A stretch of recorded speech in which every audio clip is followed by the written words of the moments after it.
Alvin, ang sundalo. Credit to the author. 1045-52.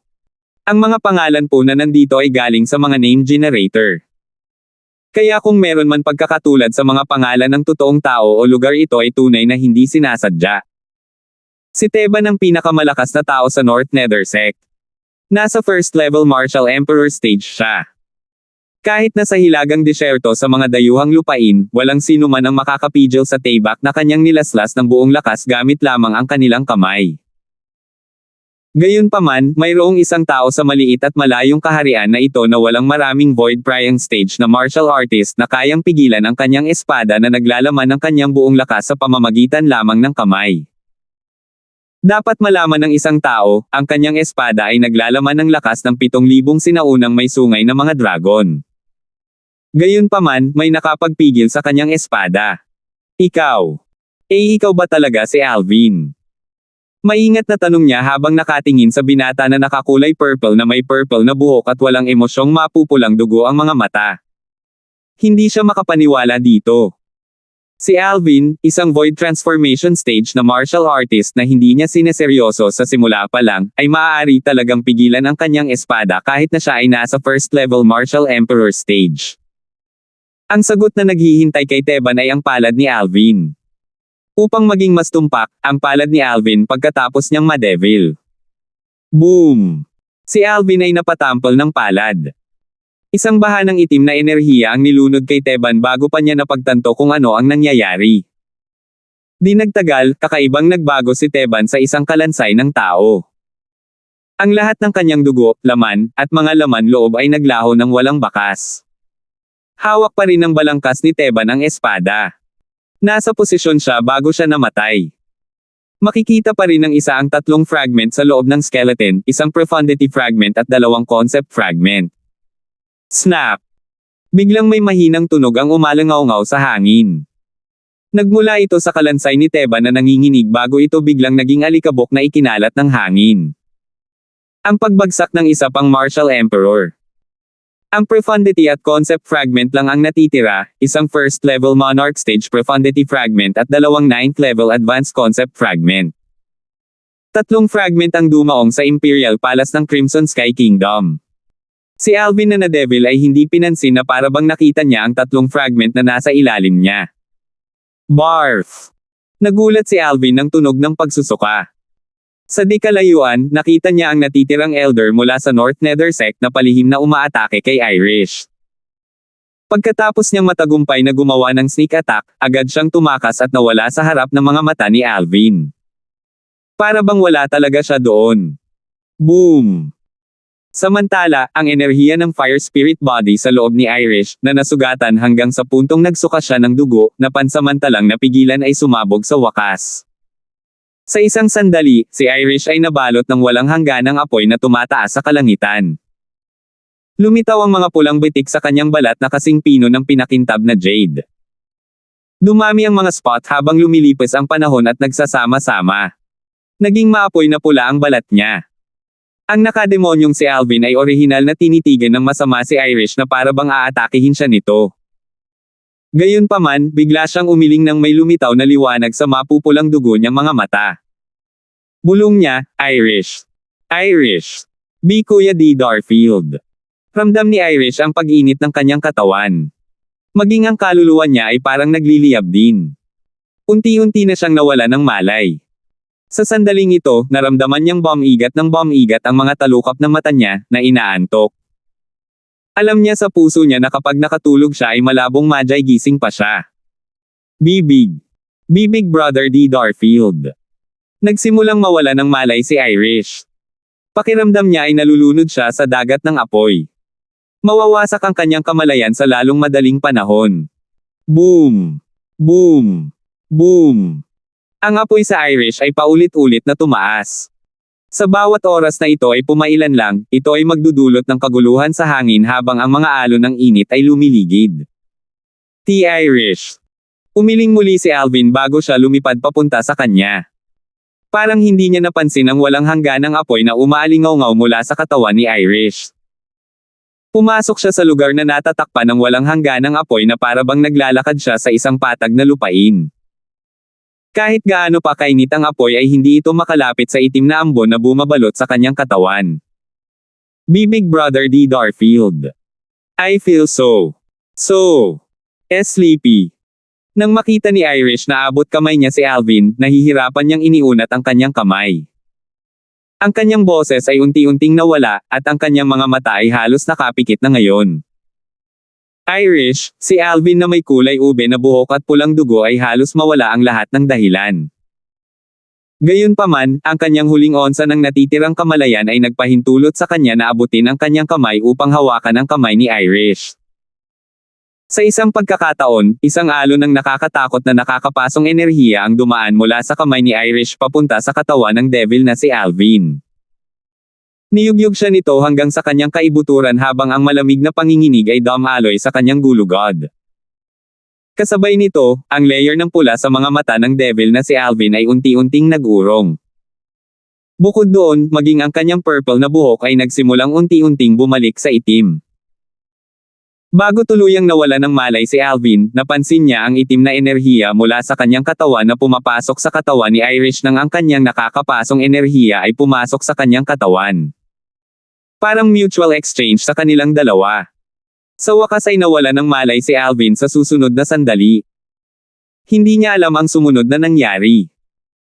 Bago siya nawala ng malay, nagkaroon lamang siya ng oras upang maglabas ng isang alon ng banayad na enerhiya upang suportahan ang katawan nila ni Irish habang sila ay bumababa upang pigilan silang mahulog. Sa kanilang kasalukuyang taas, sila ay mahuhulog sa kanilang kamatayan kung sila ay himatayan ngayon. Hindi alam ni Alvin kung gaano katagal siyang nawala ng malay.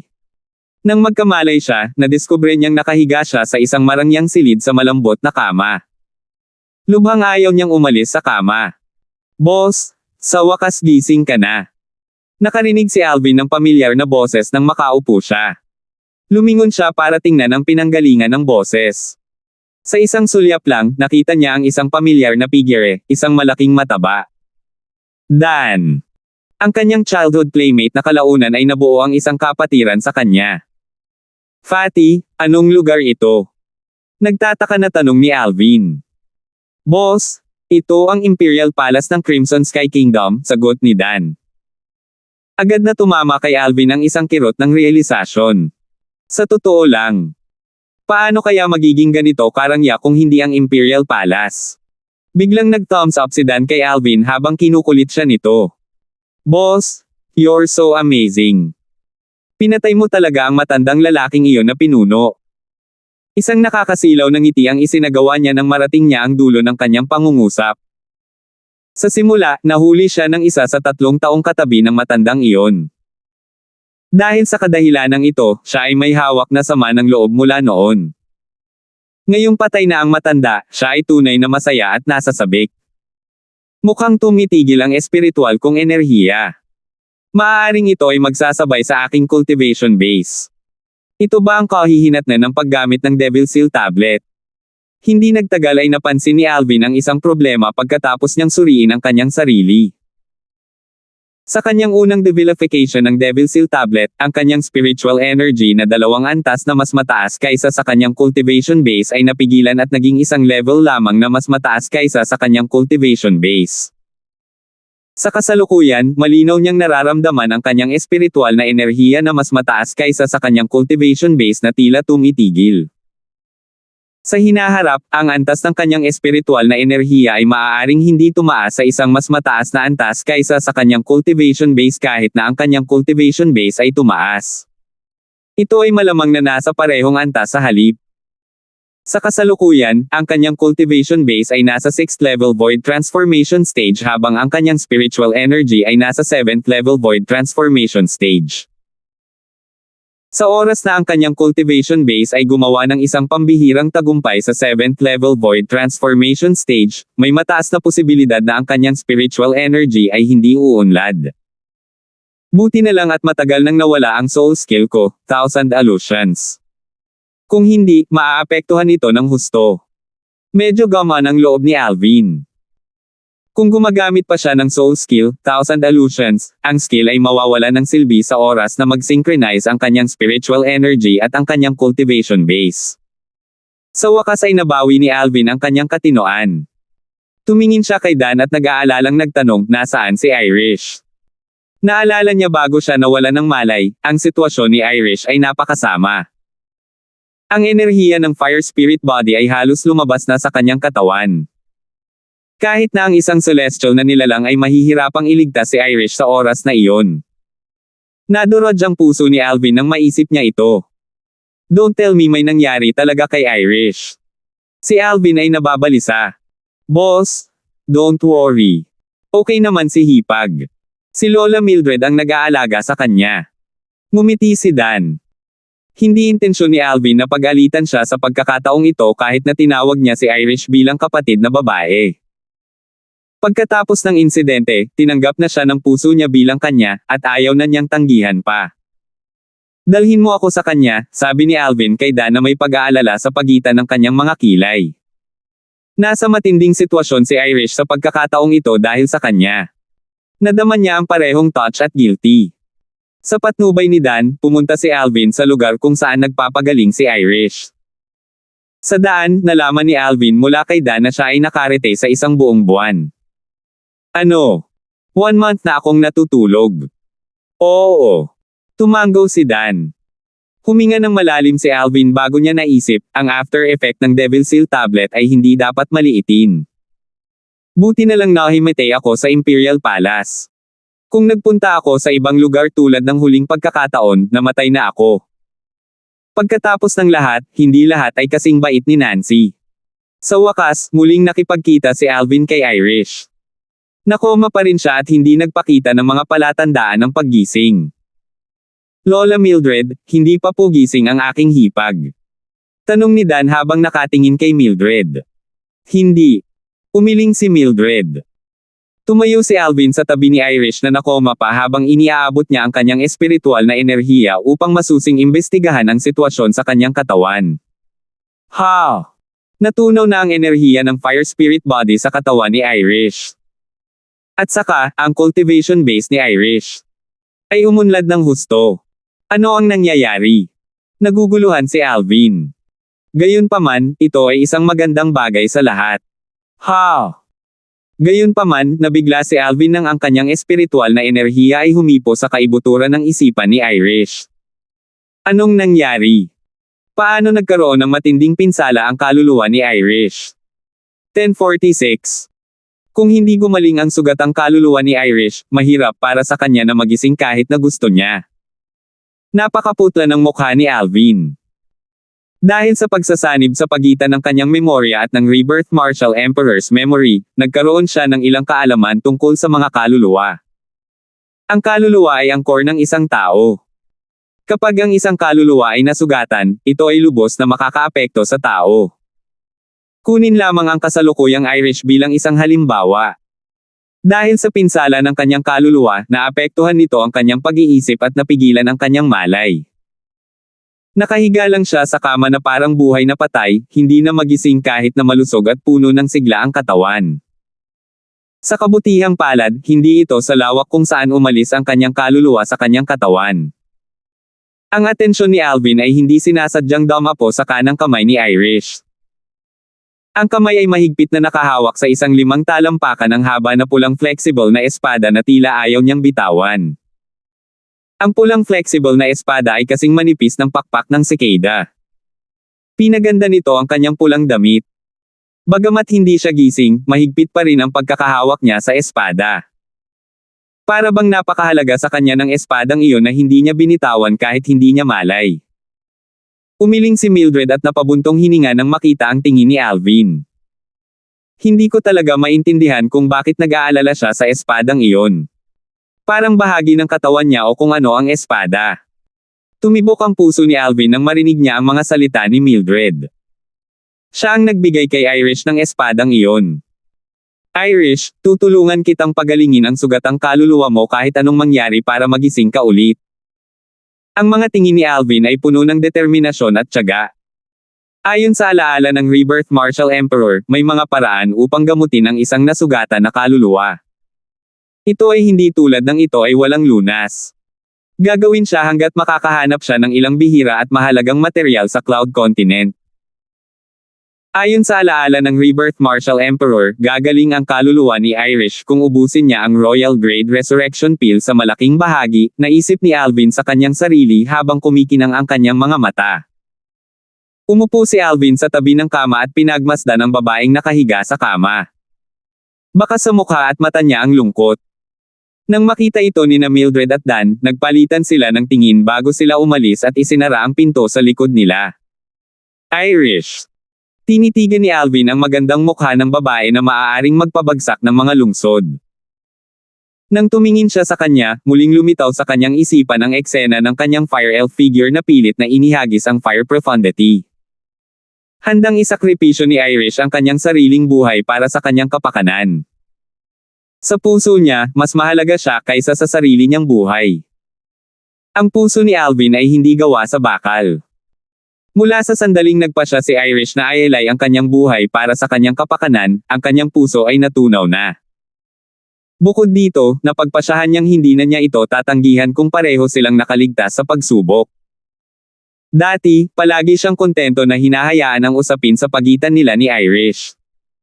Sa wakas ay dumating na ang oras. Gayunpaman, nasugatan ang kaluluwa ni Irish hanggang sa nakoma siya. Medyo kulang ang ending. Irish, hindi mo na kailangang maghintay hanggang sa kabilang buhay. Tatrituhan kita ng maayos sa buhay na ito hanggat magising ka. Saad ni Alvin habang hawak niya ng mahigpit ang maselang kamay ni Irish. Malumanay ang tono niya. Iyon lang ang tono na ginamit niya sa dalawa niyang nobya noon. Ngayon, binigyan din niya si Irish ng isang bahagi ng kahinahunan na iyon.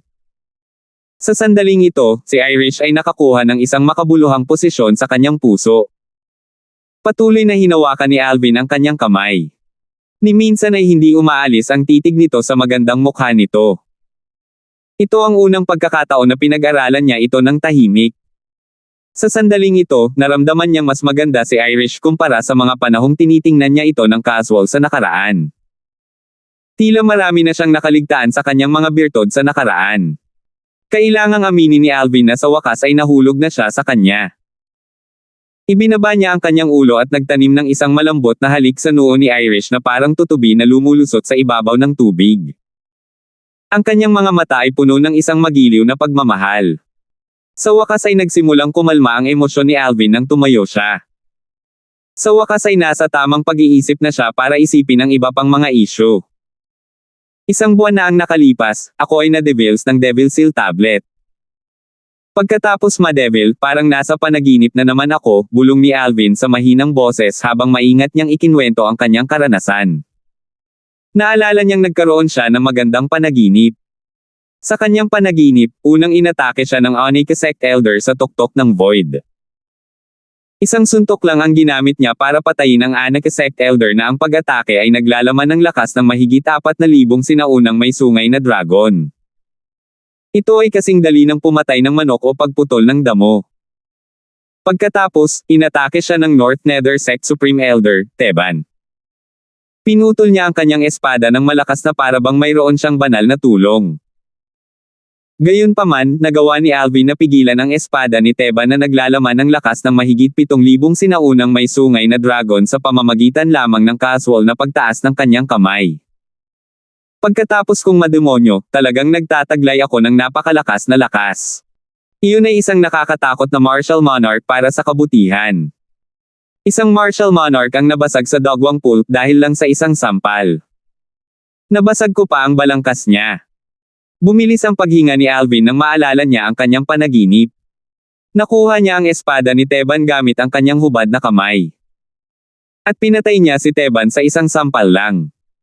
Bagamat si Teban ay nasa first level na martial monarch stage, isa pa rin siyang makapangyarihang martial monarch. Hindi siya isang taong martial artist sa tuktok ng Void na maihahambing, lalo pa ang isang ordinaryong martial artist ng Void transformation stage. Kahit noon pa man, nilipol pa rin siya ni Alvin sa isang suntok lang. O mas tiyak, nilipol ng Diablo na si Alvin sa isang suntok lang.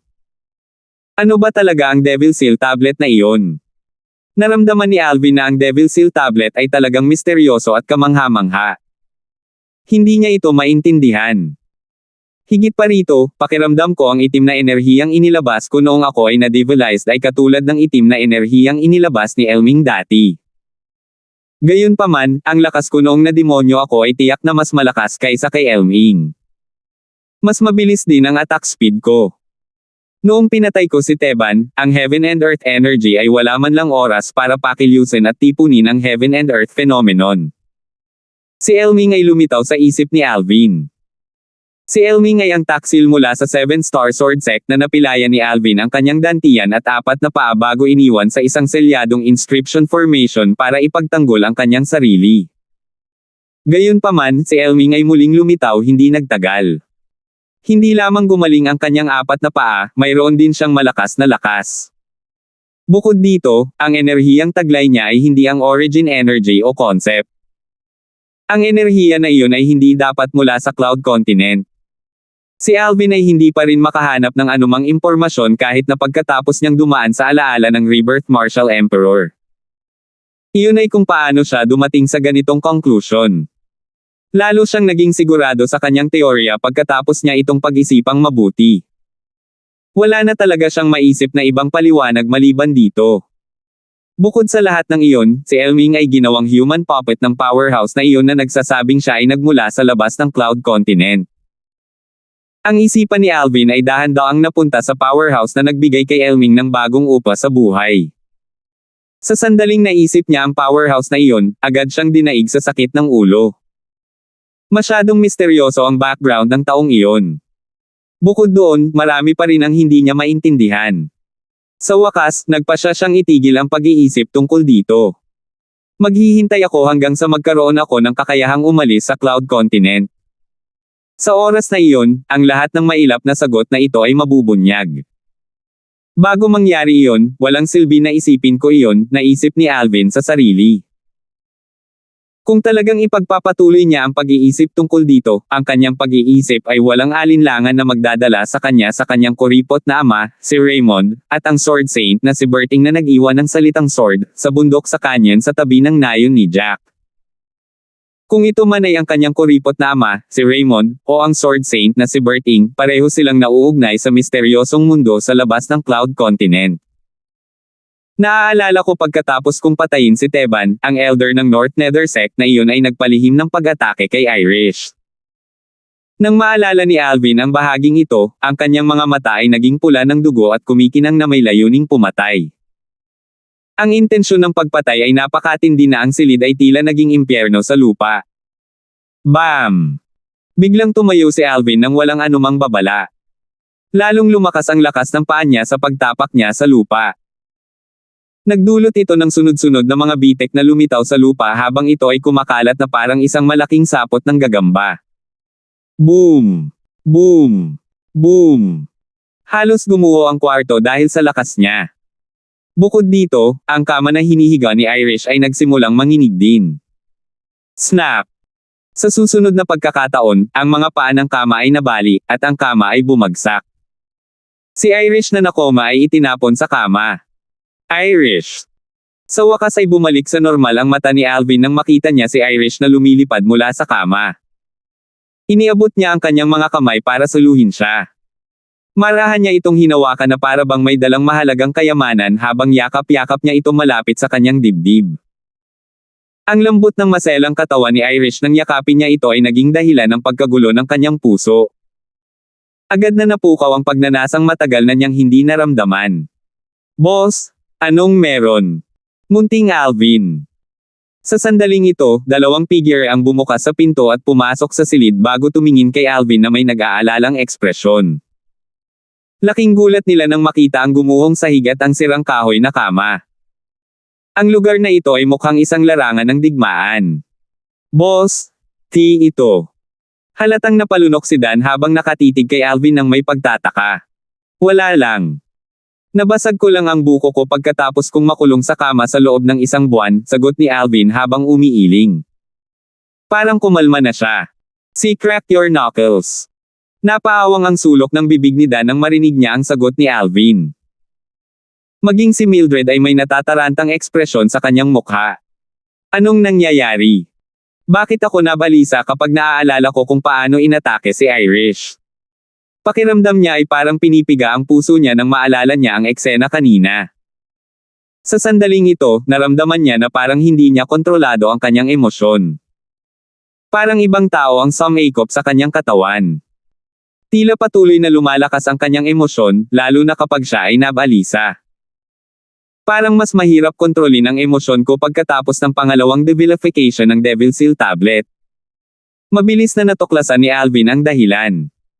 Naalala pa niya na napakaikli niya at nahirapan siyang kontrolin ang kanyang emosyon pagkatapos ng kanyang unang pagdedemonyo ng Devil Seal tablet. Ang kasalukuyang kanya ay tila mas malala kumpara sa nakaraan. 1047. Isang bagay na natitiyak ni Alvin ay ang epekto nito ay lalakas sa tuwing siya ay naidemonyo ng Devil Seal tablet. Kung gagamit pa ako ng Devil Seal tablet ng ilang beses, tuluyan na ba akong makokontrol ng mga emosyon ko na lalong tumitindi? Naisip ni Alvin sa kanyang sarili habang tumutulo ang malamig na pawis sa kanyang noo. Oh, boss. Hiniling sa akin ng kamahalan na ibigay sa iyo ang ilang bagay na ito. Naglabas si Dan ng ilang spatial ring at mga fragment mula sa sarili niyang spatial ring bago ibinigay kay Alvin. Mayroong dalawang fragment na partikular na kapansin-pansin sa lahat ng mga fragment. Ang dalawang iyon ay walang iba kundi ang profundity fragments na nagmula sa martial monarchs ng Anarchy sect at North Nether sect, Holden, at Theban. Para sa profundity fragment mula kay Tongshan ng martial monarch ng Azumo sect, kinuha na ito ni Alvin kasama ang spatial ring pagkatapos niyang patayin siya. May kislap na sorpresa sa mga mata ni Alvin. Hindi ko akalain na alam ng kanyang kamahalan kung paano alisin ang mga pira-piraso sa kanilang mga katawan. Ang mga martial artists sa Void Transformation Stage o mas mataas ay gagawa ng concept fragment sa kanilang mga katawan. Kahit na ito ay isang karaniwang kaalaman, nagulat pa rin si Alvin na alam ito ng mga tao mula sa Crimson Sky Kingdom. Hehe. Sa narinig ko, inutusan ng kamahalan na i-cremate ang mga katawan nila, at ang mga bagay na ito ay lumitaw pagkatapos ng cremation. Naramdaman ng kamahalan na mahalaga ang mga ito kaya gusto niyang ipasa ko ito sa iyo kapag gising ka na. Tumawa si Dan. Sa wakas ay naunawaan na ni Alvin. Tila kahit na ang Emperor ng Crimson Sky Kingdom ay hindi alam kung ano ang concept o profundity fragment. Sa totoo lang, kahit na hindi kunin ng Emperor ng Crimson Sky Kingdom ang mga fragment para sa kanyang sarili, hihingi sana siya ng isa o dalawang piraso mula kay Alvin kung alam niya ang halaga ng mga concept and profundity fragment na ito. Kukunin ko itong dalawang fragment at ang spatial rings. Iiwan ko ang natitira para sa iyo at sa ari-arian ng Divine Might Marquee. Itinago ni Alvin ang dalawang profundity fragment mula sa katawan ni Holden at Theban at sa spatial rings. Hindi niya kinuha ang ilang mga fragment ng konsepto. Para sa akin at sa ari-arian ng Divine Might Marquee. Natigilan si Dan. Hindi niya naintindihan kung ano ang ibig sabihin ni Alvin doon. Little Alvin. Huwag sabihin sa akin na ang mga bagay na ito ay isang bagay na hindi pangkaraniwan. Si Mildred ay may pagtataka sa kanyang mukha. Lola Mildred, ikaw ang sect leader ng Flybow sect. Ang Flybow sect ay isang sekta mula sa Asher Forest Imperial Kingdom. Don't tell me na wala kang narinig na concept fragment. Tanong ni Alvin habang nakatingin kay Mildred. Naguguluhan siya. Mga fragment ng konsepto. Ang mga salita ni Alvin ay tumama kay Mildred na parang kidlat. Pagkaraan ng ilang sandali, sa wakas ay nasa sabik siyang nagtanong, Little Alvin, sinabi mo bang ito ay mga concept fragment? Natarante si Mildred nang makita niya ang sari-saring mga fragment sa iba't ibang kulay na kumikinang ng maliwanag sa mga kamay ni Dan. Oo. Tumanggaw si Alvin. Ito ay mga fragment ng konsepto. Bukod dito, lahat sila ay mga high-level na concept fragment. Hanggat naiintindihan mo ang kaukulang konsepto, magagamit mo ang mga ito upang mabilis na itaas ang iyong konsepto hanggang sa Void Transformation Stage. Ito talaga ay concept fragments. Bagamat hindi pa nakita ni Mildred ang isang fragment ng konsepto, nabasa niya ang tungkol dito sa ilang mga sinaunang aklat sa sekta. Alam niyang ito ang mga bagay na nagmula sa mga powerhouse ng Void Transformation Stage. Sandali lang. Biglang tinamaan si Mildred ng matinding realisasyon. Napatingin siya kay Alvin ng may pagtataka. Little Alvin, sa pagkakaalam ko, ang concept fragment ay nagmula sa katawan ng isang void transformation stage powerhouse. Sinasabi mo ba na ang mga mahiwagang powerhouse na iyon ay talagang void T-transformation stage powerhouse? Pinaikit ni Mildred ang kanyang mga mata, at bumilis ang kanyang paghinga nang marating niya ang dulo ng kanyang pangungusap. Tama na yan. Tumanggaw si Alvin. Hindi lang si Mildred ang natulala, maging si Dan ay nakangangahabang nanlalaki ang mga mata. Tiyang mga bagay na ito ay mula sa void transformation stage powerhouses. Tinitigan ni Dan ang mga fragment sa kanyang kamay. Pabilis ng pabilis ang tibok ng kanyang puso habang umaalingaw-ngaw sa kanyang isipan ang mga salita ni Mildred. Hindi siya mapakali. Void transformation stage powerhouse. Gaano kalakas ang taong iyon? Pabayaan ng Crimson Sky Kingdom, kahit ang Azure Forest Imperial Kingdom at ang Darkstone Empire ay walang void transformation stage powerhouse. Sinabi na kahit sa Dark Cloud Dynasty, ang isang void transformation stage na powerhouse ay kasing bihira ng balahibo ng Phoenix. Alam ni Dan na malakas ang kanyang amo. Gayunpaman, hindi sumagi sa isip niya na kayang talunin ng kanyang amo ang isang void transformation stage powerhouse. Noong una, inakala niyang malakas lamang ang kanyang amo sa mga nakababatang henerasyon sa Dark Cloud Dynasty. Gayunpaman, nalaman niya ngayon na ang kanyang amo ay may kakayahang pumatay ng mga powerhouse ng void transformation stage. Mukhang walang masyadong tao ang makakatalo kay boss sa buong Dark Cloud Dynasty, naisip ni Dan sa kanyang sarili. Hindi mag-iisip ng ganito si Dan kung alam niyang sino man sa mga may-ari ng mga fragment ng konsepto sa kanyang mga kamay ay maaaring sirain ang buong Dark Cloud Dynasty ng mag-isa. Boss, Lola Mildred, ano ang layunin ng mga fragment ng konsepto? Curious na tanong ni Dan habang tinitingnan ang mga fragment sa kamay niya. Naramdaman niya na ang mga bagay na ito na nagmula sa mga katawan ng void transformation stage ay hindi pangkaraniwan. Di nagtagal, nalaman ni Dan mula kay Mildred kung ano ang mga fragment ng konsepto, at kung para saan ang mga ito. Maaari itong makatulong sa isang martial artist na itaas ang kanyang konsepto ng mabilis. Isang bagay na tulad ng isang espiritong prutas na maaaring magtaas ng cultivation base. Sa ilang sandali, kumikinang ng maliwanag ang mga mata ni Dan habang bumibilis muli ang kanyang paghinga. Panay ang galaw ng taba sa katawan at mukha niya kasabay ng pabago-bago ng mood niya. Sa wakas ay napagtanto niya ang halaga ng mga fragment sa kanyang mga kamay. Boss, sigurado ka bang gusto mong ibigay ang mga fragment sa akin at sa ari-arian ng Divine Might Marquis? Ayaw mo para sa sarili mo? Tanong ni Dan habang nakatingin kay Alvin. Huminga siya ng malalim para pigilan ang excitement sa puso niya. Hindi, ayoko. Umiling si Alvin bago siya tumingin kay Mildred na may apologetic na ngiti sa kanyang mukha. Lola Mildred, I'm afraid I have to leave now. Please help me na magpaalam kina Lolo Nelson, Uncle Noel, at Kuya Flynn. Hindi na hinintay ni Alvin na sumagot sina Mildred at Dan habang siya ay nawala ng walang bakas sa harap ng kanilang mga mata kasama si Irish sa hila. Para bang wala sila roon.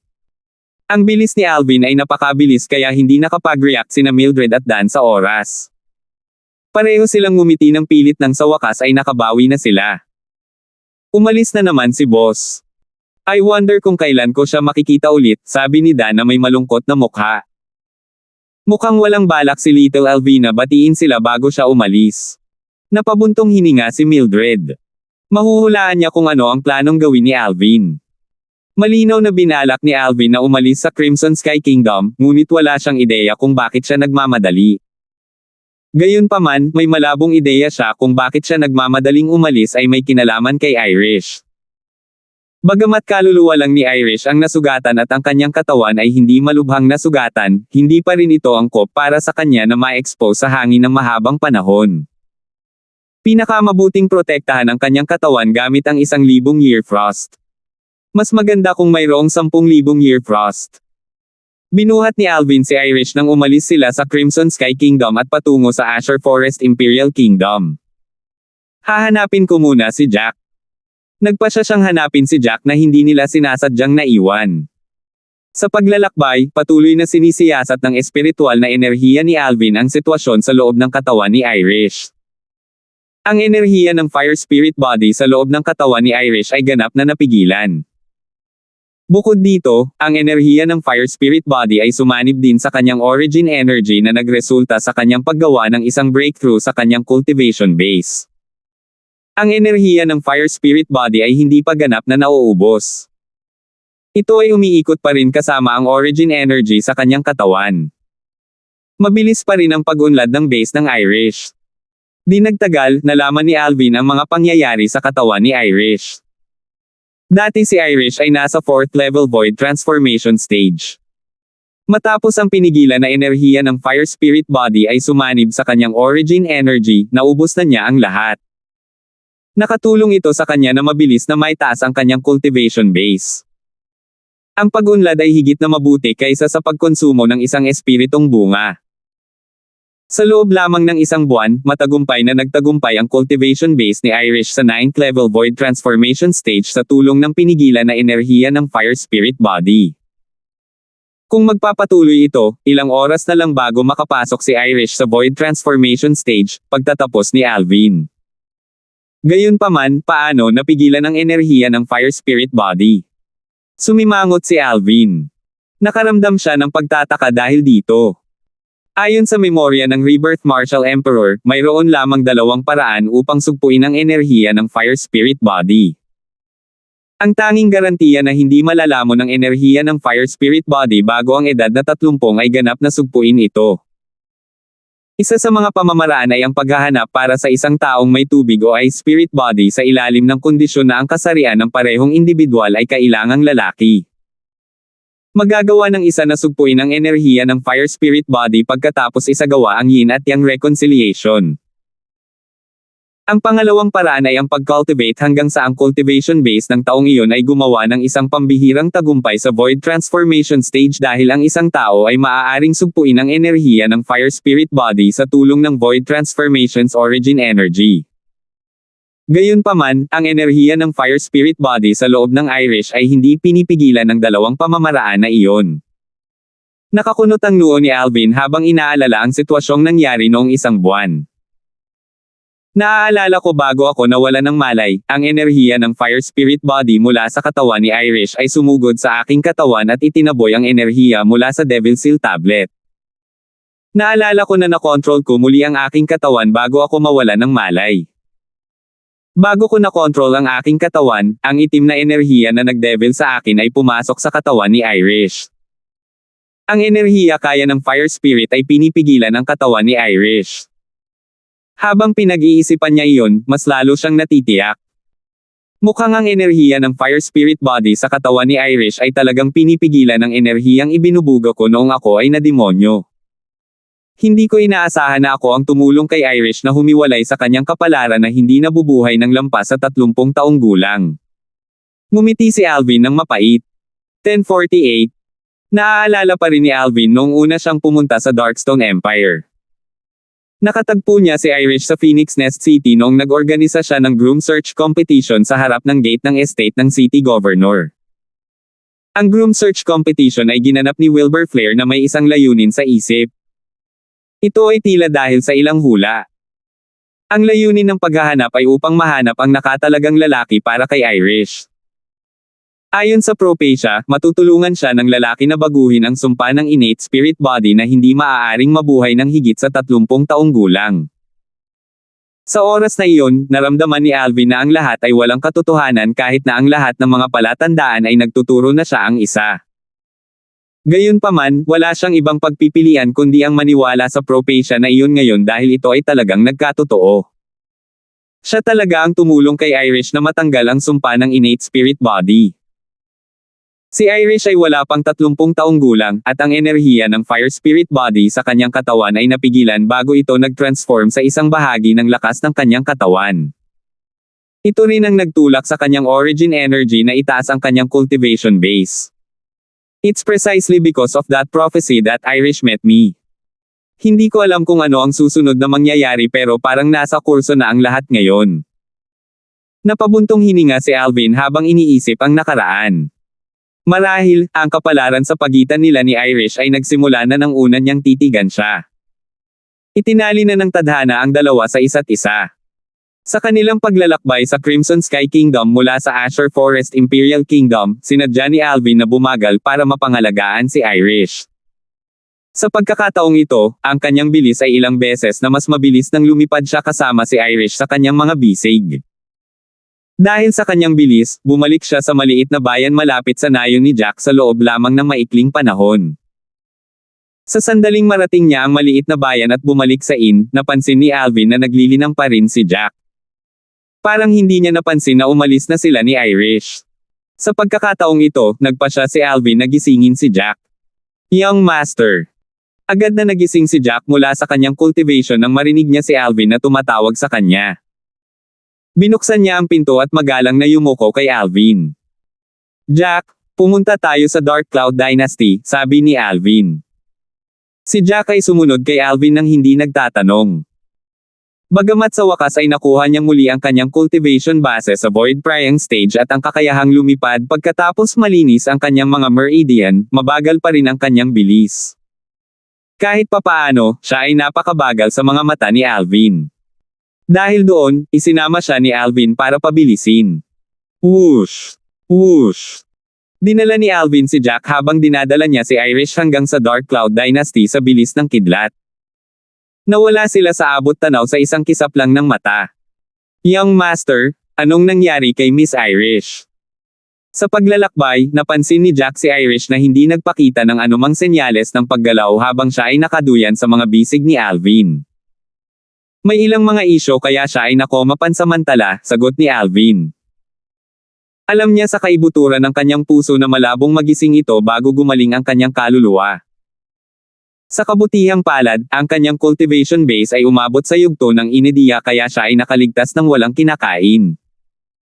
Ang mahalagang bagay ngayon ay hanapin ang 1,000 o 10,000 year frost. Iyon lang ang paraan para ma-preserve ang katawan niya para hindi ito maapektuhan ng external factors. Tumango si Jack. Bagamat may mga katanungan pa rin siya sa kanyang puso, hindi niya idiniin ang bagay na iyon. Matalino siyang tao.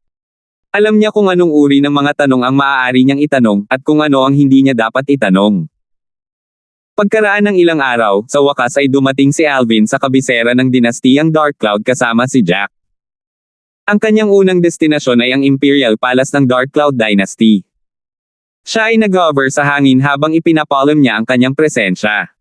Narito si Alvin para bumisita.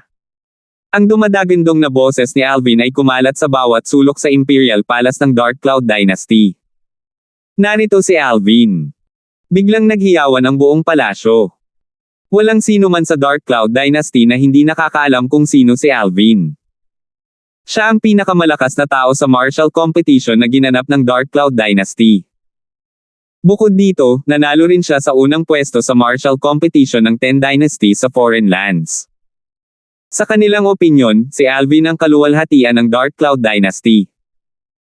Ito ay dahil nagawa niyang talunin ang iba pang mga batang powerhouse mula sa iba pang 9 na dakilang dinastiya at nagbigay ng karangalan sa Dark Cloud Dynasty. Alvin. Natural, may ilang tao sa Imperial Palace na namutla habang bumibilis ang tibok ng kanilang puso. Kasama sa mga taong ito ang emperador at ang ilang matandang prinsipe ng dinastiyang Dark Cloud. Ang dahilan kung bakit sila nakapasok sa Void Transformation Stage ay dahil kay Alvin. Masasabi ng isa na sila ay may utang na loob kay Alvin. Gayunpaman, mayroong 3 grupo ng mga powerhouse na bumisita bago ito, at wala silang ibang pagpipilian kundi ipagkanulo si Alvin sa pamamagitan ng pagsisiwalat ng kanyang pinagmulan sa 3 grupo ng mga powerhouse. Dahil dito, nakaramdam sila ng hiya at pagkakonsensya. Buhay pa si Alvin. Ang emperador at ang ilang matandang prinsipe ng dinastiyang Dark Cloud ay nagtipon. Kitang-kita sa mga mukha nila ang pagtataka. Natagpuan nila ang buong bagay na hindi maiisip. Lahat ng 3 grupo ng mga powerhouse na dumating upang mahanap sila ay napakalakas na kahit na sila ay magsanib puwersa ay hindi pa rin nila magagawang talunin sila. Malinaw na lahat ng 3 grupo ng mga powerhouse na dumating para hanapin si Alvin sa Dark Cloud Dynasty ay may masamang intensyon. Gayunpaman, si Alvin ay buhay pa at maayos matapos silang makilala. Nandito ba siya para tuligsain tayo? Malamang. Kami nga ang may kasalanan. Pero, paano siya nakaligtas sa tatlong grupo ng mga powerhouse? Marahil ang tatlong grupo ng mga powerhouse na iyon ay walang ginawa sa kanya. Imposible. Halos lahat sila ay may hanggaring pagpatay na uhaw sa dugo na bumaril sa kanilang mga mata nang banggitin ang pangalang Alvan. Walang paraan na pakakawalan nila siya. Ang ihilan sa kanila ay ibinaon ang kanilang mga ulo ng magkasama sa talakayan. Sa huli, wala silang pagpipilian kundi ang aminin na si Alvin ay tiyak na nakaligtas sa tatlong grupo ng mga powerhouse at pumunta sa Imperial Palace upang tuligsain sila. Pupunta ako sa aking sarili. Ang ihilan sa inyo ay manatili dito at protektahan ang kanyang kamahalan. Isa sa mga matandang prinsipe na siyang Panginoon ni Sherman sa nakaraan, ay nagsabi sa iba pang matandang prinsipe ng dinastiyang Dark Cloud. Imperial Uncle. Agad namutla ang mukha ng emperador ng dinastiyang Dark Cloud. Huwag kang mag-alala, kamahalan. Hindi mahalaga kahit na narito si Alvin para tuligsain tayo. Baka hindi siya mas malakas kaysa sa akin. Ngumiti ang matandang prinsipe. Lumipad siya palabas at tinungo ang direksyon ng boses nang matapos niya ang kanyang pangungusap. Hindi na niya hinintay ang sagot ng emperador. Si Alvin ay lumipad sa ere habang niyayakap niya si Irish malapit sa kanyang dibdib. Matalim ang kanyang tingin na parang falcon. Para bang nakikita niya ang lahat. Maya-maya pa, napansin niya ang isang pamilyar na figure na umaakyat sa langit bago dumating sa harapan niya sa isang kisap mata. Ang amo ni Sherman. Agad na nakilala ni Alvin ang matandang nasa harap niya. Ang matandang ito ay maaaring ituring na isang matandang kakilala. Bagamat may master-disciple relationship ang matanda at si Sherman, hindi niya tinulungan si Sherman na labanan si Alvin. Hindi bababa sa iyon ang pinaniniwalaan ni Alvin. Dahil dito, walang awayan sa pagitan niya at ng matandang ito. Alvin, kailan ka bumalik mula sa Blade Sect? Magiliw na tanong ng matanda kahit pilit ang ngiti nito. Kanina lang. Hindi nagpatalo si Alvin at diretsyong sinabi, matandang prinsipe, ang dahilan kung bakit ako naparito sa pagkakataong ito ay para humingi ng pabor sa pamilya ng Imperial. Naniniwala ako na hindi ito mahirap na kahilingan na tuparin ng Imperial family. Ikaw ang dakilang benefactor ng ating Dark Cloud Dynasty. Hanggat ito ay nasa loob ng kapangyarihan ng pamilya ng Imperial, tiyak na tutulungan ka namin. Sabihin mo lang sa akin, tugon ng matanda. Nakahinga siya ng maluwag nang mapagtanto niyang ang layunin ng pagbisita ni Alvin ay hindi para tuligsain sila. Bagamat nagpakita siya ng kumpiyansa sa harap ng emperador ng dinastiyang Dark Cloud, hindi niya maiwasang makaramdam ng pagkabalisa sa kanyang puso. Hindi siya kumpiyansa na kaya niyang manalo laban sa kasalukuyang Alvin. Sa kanyang mga mata, si Alvin ay isang halimaw lamang. Mula sa martial competition hanggang sa martial competition ng 10 Dynasties, nasaksihan niya ng sarili niyang mga mata ang pag-unlad ni Alvin. Ang huling beses na nakita niya si Alvin ay noong nagpasya siyang sumali sa Blade Sect. Sa kanyang opinyon, tiyak na tataas ang lakas ni Alvin pagkatapos sumali sa Blade Sect. Hindi imposibleng malampasan siya ni Alvin. Ang mga halimaw sa pangkalahatan ay hindi sumunod sa karaniwang loika. Bukod dito, siya ay buhay pa rin at maayos kahit na ang tatlong grupo ng mga powerhouse ay hinanap siya kanina lamang. May hindi tama sa kanya tungkol sa bagay na ito.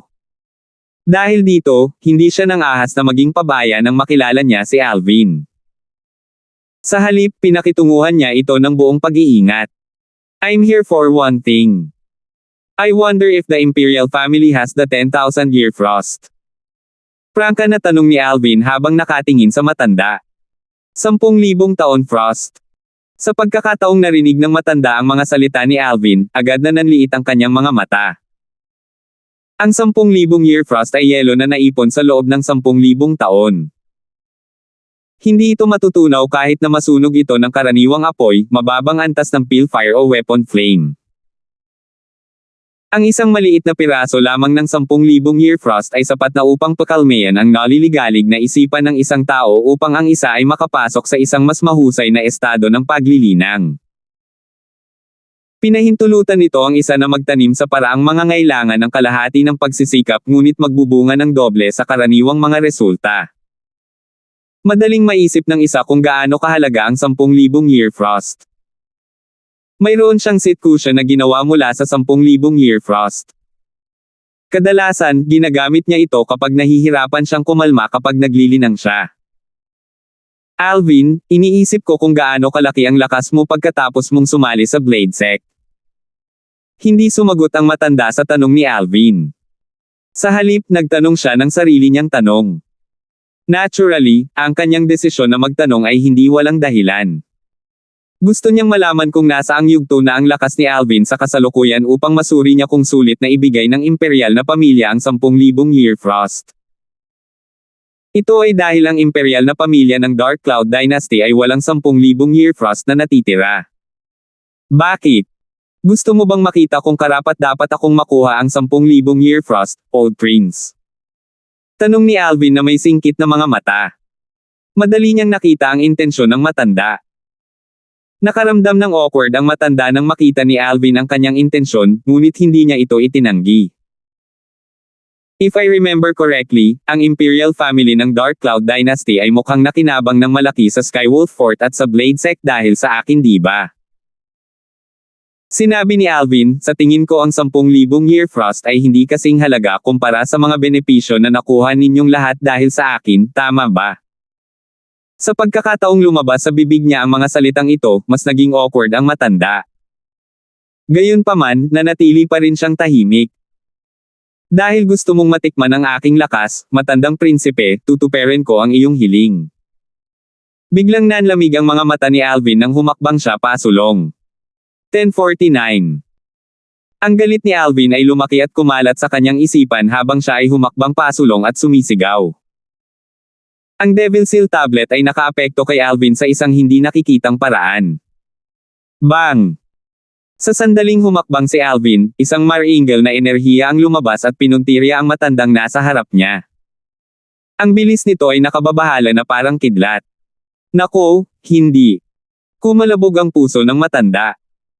Alam niyang may mali nang makita niyang papalapit sa kanya si Alvin. Naningkit ang kanyang mga mata at nasusulat ang takot sa kanyang mukha nang makita ang alon ng enerhiya na inilalabas ng katawan ni Alvin. Bukod dito, nahirapan siyang mahuli kahit ang kanyang paggalaw. Tumakbo.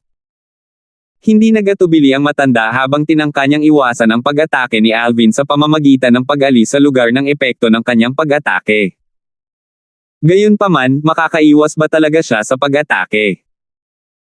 Ang nagngangalit na pag-atake ni Alvin ay naglalaman ng enerhiya na pinagsama ang kanyang origin energy at maraming konsepto. Katumbas ito ng lakas ng 2,700 sinaunang may sungay na dragon.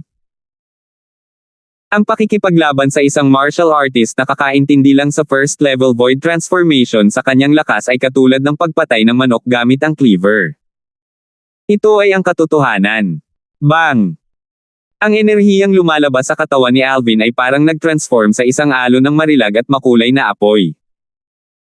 Ang matanda ay nalunod sa dagat ng apoy sa sandaling siya ay gagawa ng kanyang hakbang. Bang! Bang! Bang! Umalangaw-ngaw ang tunog ng pagsabog habang lilipad ang makukulay na apoy. Nakakabingi ang tunog. Dagindong. Dumagundong. Sa kalaunan, binalot ng makukulay na apoy ang isa sa mga palasyo sa gitna ng Imperial Palace at ginawang patag ang buong lugar sa isang kisap mata lamang. Bukod dito, lumitaw ang isang napakalaking bunganga kapalit ng palasyo. Ang bunganga ay sapat na malaki upang ilibing ang libu-libong tao sa loob nito. Napakalakas ni Young Master. Si Jack ay nakatayo sa likod ni Alvin, at nasaksihan niya ang matandang lalaki na pinatay ng makulay na enerhiyang inilabas ng katawan ni Alvin. Wala nang natira sa matanda maliban sa isang spatial ring at isang concept fragment. Young Master, okay ka lang ba? Mukhang nag-aalala si Jack. Napansin niya kanina na isang nakakatakot na aura ang bumangon mula sa katawan ng kanyang Young Master nang ilabas niya ang nakakatakot na enerhiya habang naglalakad siya patungo sa matanda. Nakaramdam siya ng hindi maipaliwanag na parang nagbago ang kanyang Young Master. Para siyang estranghero sa kanya. Para siyang nag-transform sa isang uhaw sa dugo na Shirin na nakatakas mula sa impyerno. Inilalabas pa rin ng katawan ni Alvin ang nakakatakot na aura na iyon nang dahan-dahan siyang nanambalik sa katinoan matapos marinig ang pagtawag ni Jack sa kanya. Sa sandaling ito, nakaramdam siya ng sobrang antok. Nang maalala niya ang nangyari, bigla siyang nabalik sa realidad. Pawis na pawis siya sa noo. Ang una kong plano ay ipakita sa kanya ang kasalukuyang kakayahan ko para ibigay ng imperial na pamilya ng Dark Cloud Dynasty ang 10,000 year frost. Hindi ko inaasahan na mawawalan ako ng kontrol sa aking emosyon hanggang sa mapatay ko siya. Huminga ng malalim si Alvin. Nakaramdam siya ng pamamanhid sa kanyang anit. Ito ang unang pagkakataon na nakaramdam siya ng takot sa epekto ng Devil Seal tablet. Bagamat naramdaman niyang madali siyang nabalisa matapos siyang mademonyo ng Devil Seal tablet sa unang pagkakataon, hindi niya ito sineryoso dahil madali niyang pinigilan ang kanyang emosyon. Gayunpaman, napansin niyang mag-uumapo ang kanyang damdamin sa sandaling siya ay nabalisa pagkatapos ng pangalawang pagdedevelasyon ng Devil Seal tablet. Lalong lumaki ang kanyang galit hanggang sa gumawa pa siya ng isang bagay na labis. Naalala lang niya ang nangyari pagkatapos niyang mabawi ang kanyang katinoan. Kahit na ang devilification ng Devil Seal tablet ay nagbibigay sa akin ng kakayahang pumatay ng isang ordinaryong martial monarch powerhouse sa isang suntok lang, ito ay may malaking halagang babayaran. Ang mukha ni Alvin ay naging malungkot. Ang Devil Seal tablet ay parang talam na may dalawang talam. Ito ay 100% papatayin ng isang kalaban, ngunit bilang kapalit, ito ay magdudulot ng 80% na pinsala sa sarili. Ang kanyang instinct ay nagsabi sa kanya na kung hahayaan niya ang Devil Seal table na i-devil siya ayon sa gusto nito, ang kanyang kontrol sa kanyang emosyon ay dahan-daang mawawala hanggang sa siya ay isang makinang pangpatay. Maliban na lang kung kinakailangan, hindi ko nagagamitin ang Devil Seal tablet. Nagpa siya si Alvin pagkatapos niyang huminga ng malalim. Sa kanyang opinyon, ang Devil Seal tablet ay hindi na isang trump card. Baka pigilan nito ang kanyang kamalayan at gawing killing machine habang naglalagablab ang kanyang emosyon. Never mind. Wala na akong magagawa ngayon dahil napatay ko na siya. Inilagay ni Alvin ang spatial ring at concept fragment na pagmamayari ng Old Prince ng Dark Cloud Dynasty sa kanyang spatial ring. Pinakaayaw niya sa mga ingrates. Nagsalita ang matandang prinsipe ng Dark Cloud Dynasty na parang ibibigay lang niya ang 10,000 year frost kung sapat na ang kapangyarihan ni Alvin para talunin ang buong pamilya ng imperial ng Dark Cloud Dynasty. Maraming spirit weapons, pills, at kahit na concept fragment ang nakuha ko para sa Dark Cloud Dynasty. 10,000 year frost lang ang hinihingi ko. Ang halaga nito ay mas mababa kaysa sa mga item na nakuha ko sa Skywolf Fort at Bladesec para sa kanila. How dare he block my way again and again? Isang bakas ng galit ang hindi sinasadyang lumitaw sa mukha ni Alvin nang muling tumaas ang nakakatakot na aura mula sa kanyang katawan. Young Master. Nabawi ni Alvin ang kanyang katinoan matapos siyang tawagin muli ni Jack. Sa sandaling ito, may malungkot na ekspresyon sa kanyang mukha. Damn it!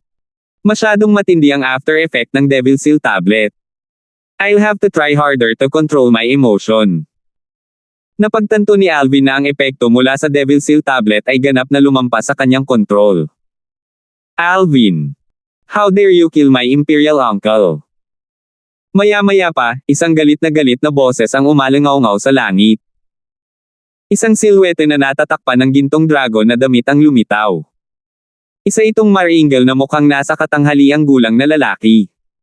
Ito ay ang emperador ng dinastiyang Dark Cloud. Sa sandaling ito, galit na pinandilatan ng emperador ng dinastiyang Dark Cloud si Alvin.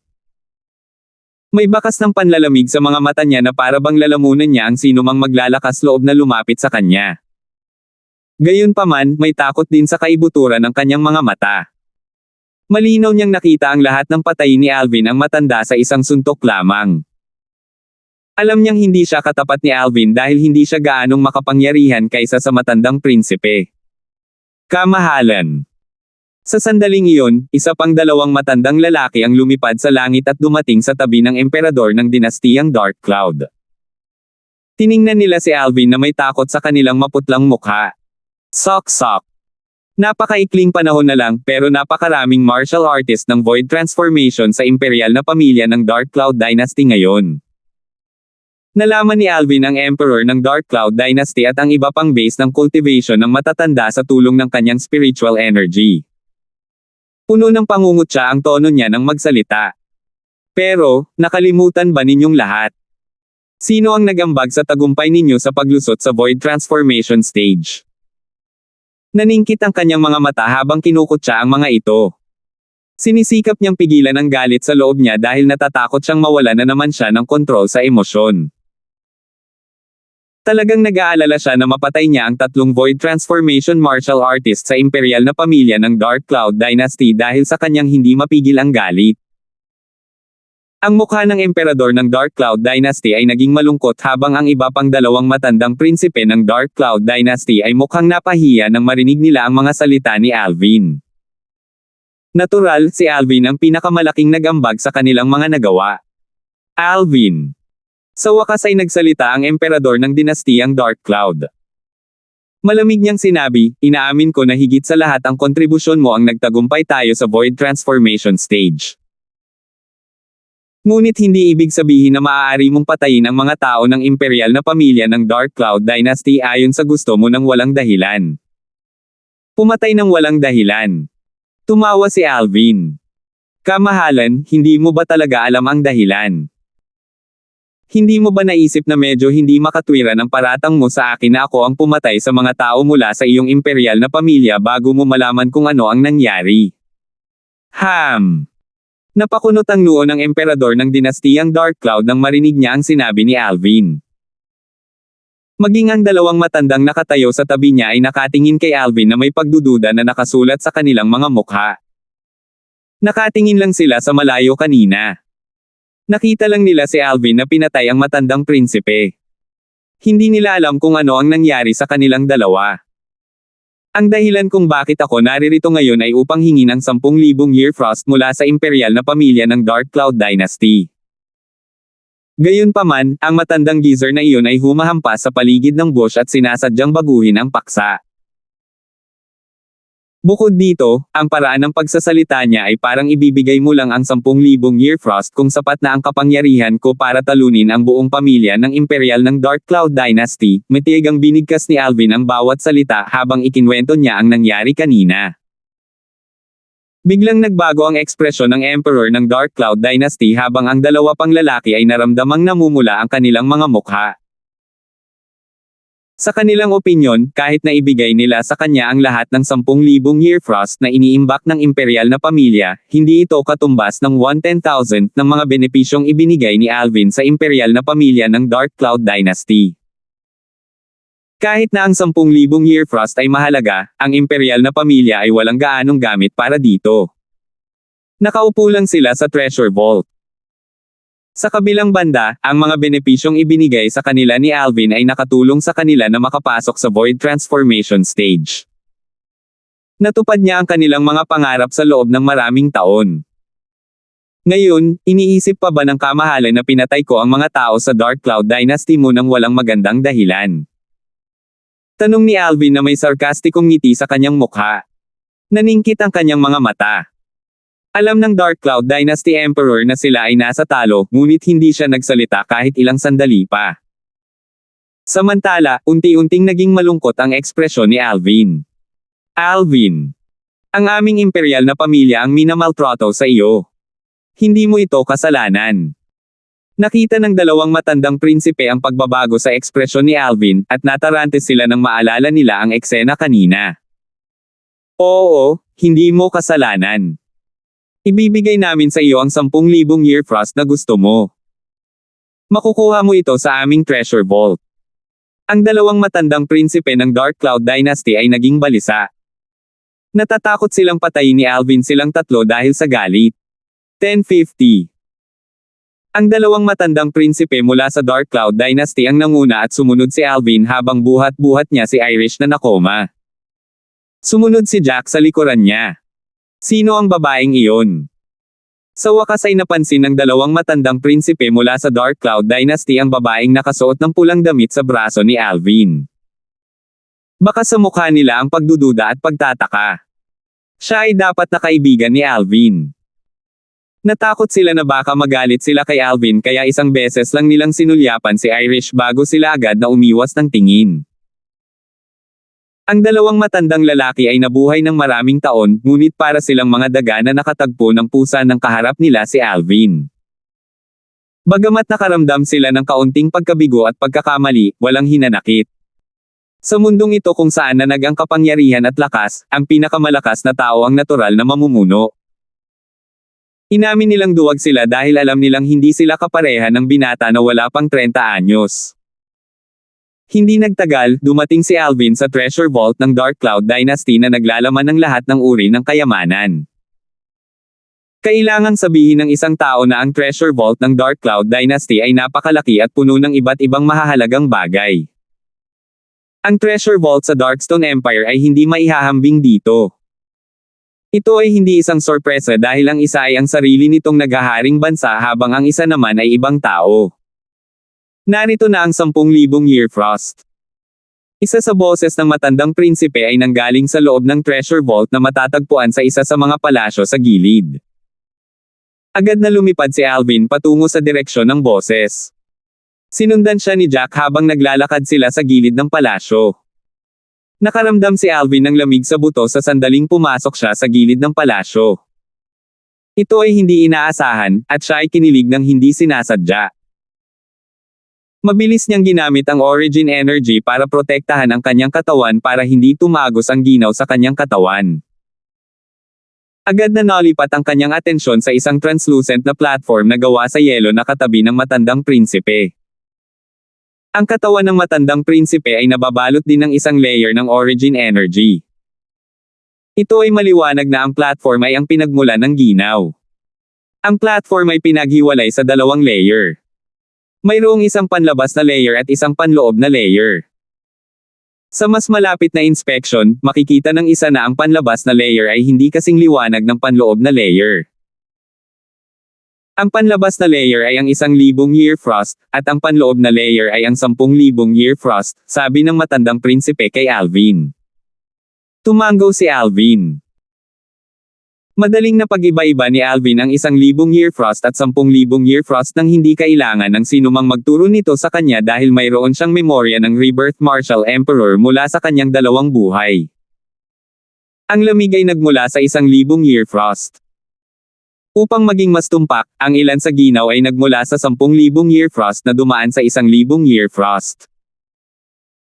Natural, ang lamig mula sa 10,000 Year Frost ay magiging mas nakakatakot kung ang 1,000 Year Frost ay hindi nagsisilbing hadlang.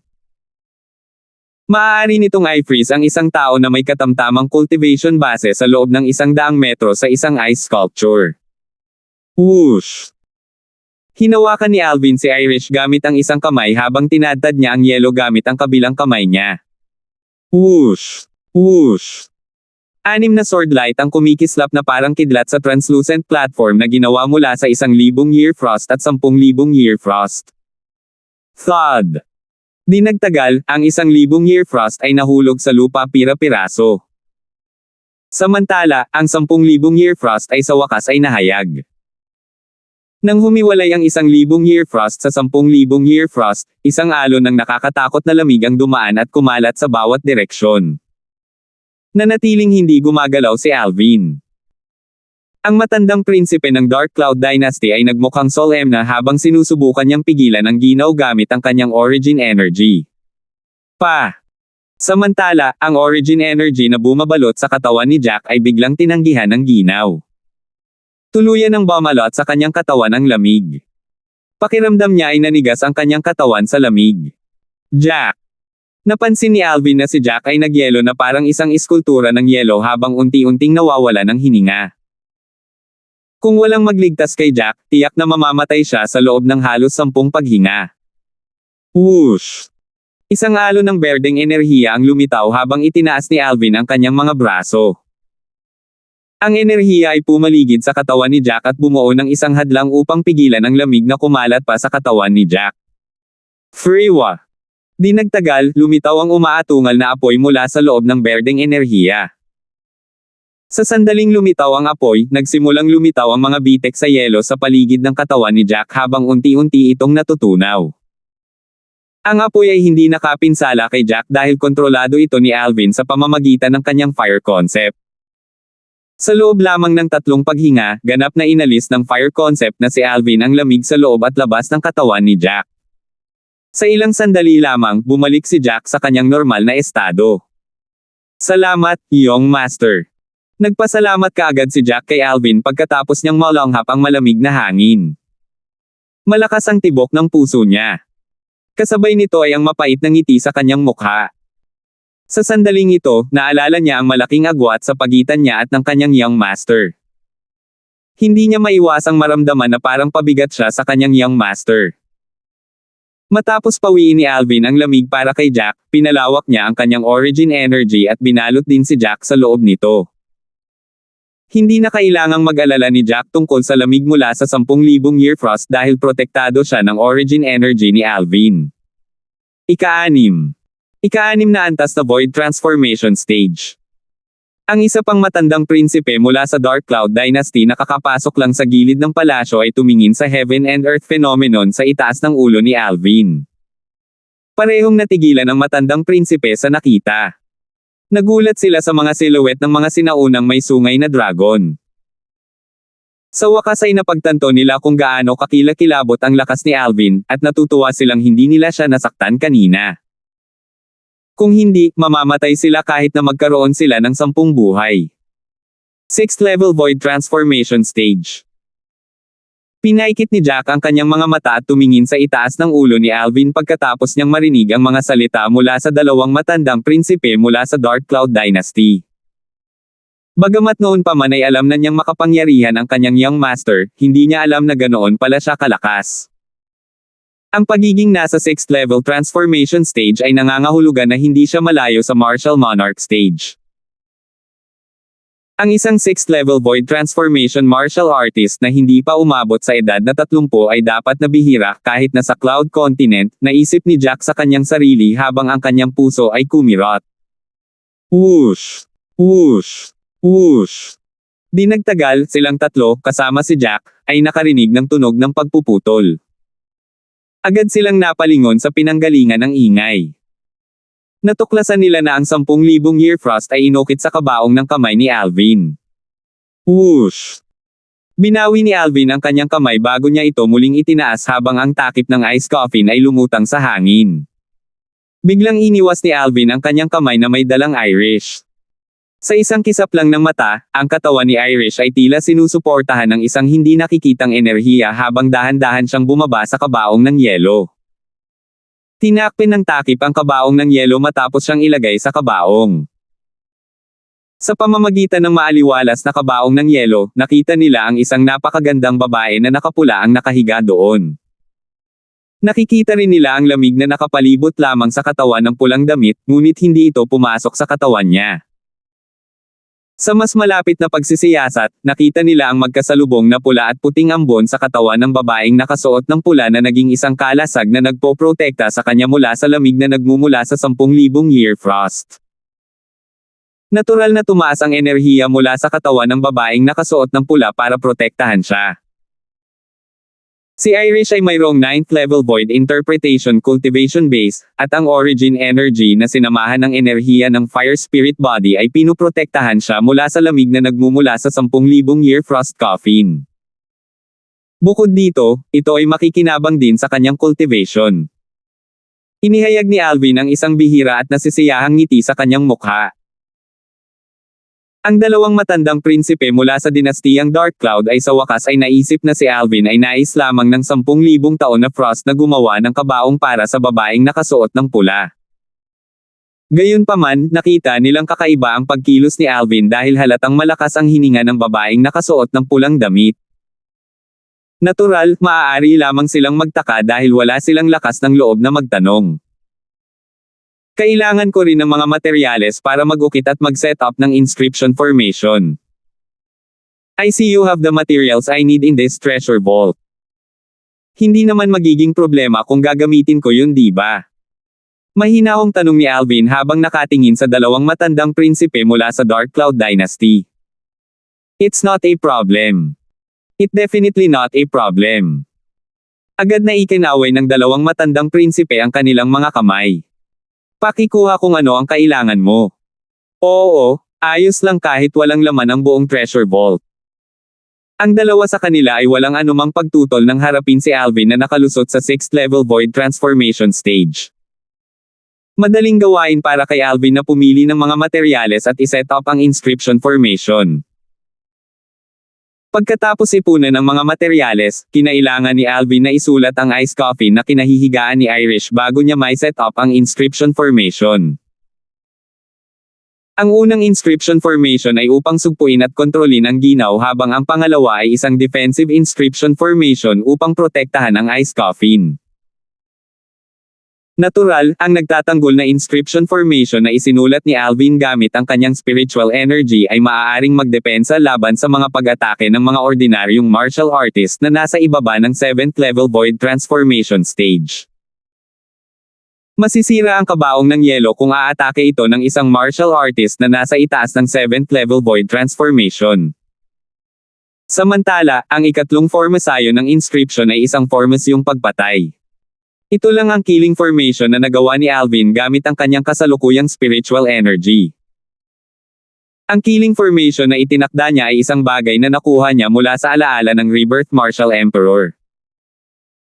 Ang isang inscription lamang ay imposibleng pumatay ng isang void transformation martial artist. Gayunpaman, ang ilang inscription formation na nabuo mula sa maraming inscription ay tiyak na makakapatay ng void transformation martial artist. 1051. Natural, ang kabagsikan ng kombinasyon ng mga inscription na isinulat ni Alvin sa kanyang kasalukuyang espiritual na enerhiya ay limitado.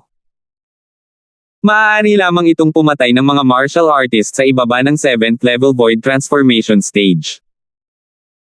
Ang killing formation na itinakda ni Alvin ay hindi makakapatay ng mga martial artists sa itaas ng 7th level void transformation stage.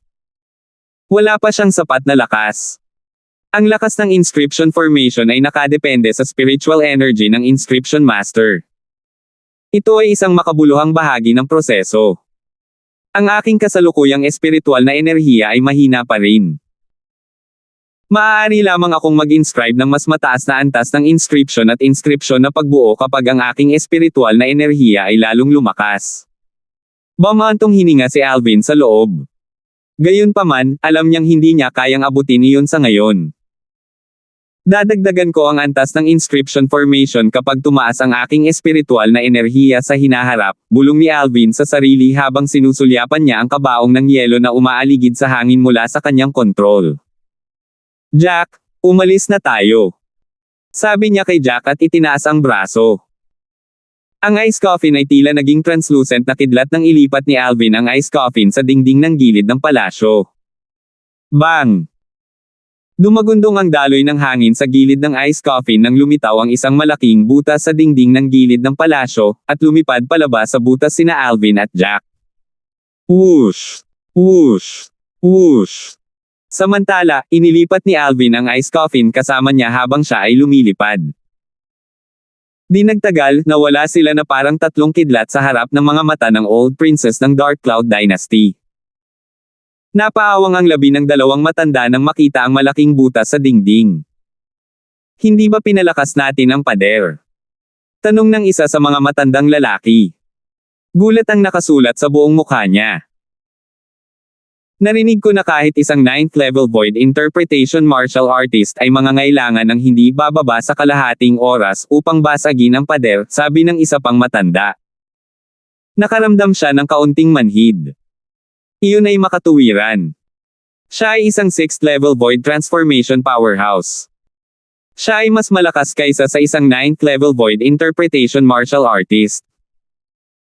Walang ibang pagpipilian ng dalawang matanda kundi tanggapin ang katotohanan sa harap ng kanilang mga mata.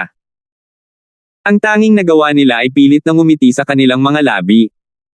Whoosh! Whoosh! Whoosh! Matapos umalis ang tatlong kidlat sa treasure vault sa Imperial Palace ng Dark Cloud Dynasty, hindi sila umalis kaagad sa Imperial City. Sa halip, pumunta sila sa estate ng Zhang clan. Kuya Zhang. Umalangaw-ngaw ang dumadagandong na boses ni Alvin nang dumating sila sa ari-arian ng Zhang clan. Biglang, isang pagyanig ang naramdaman sa ari-arian ng Zhang clan.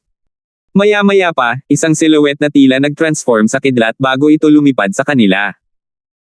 Agad itong dumating bago si Alvin.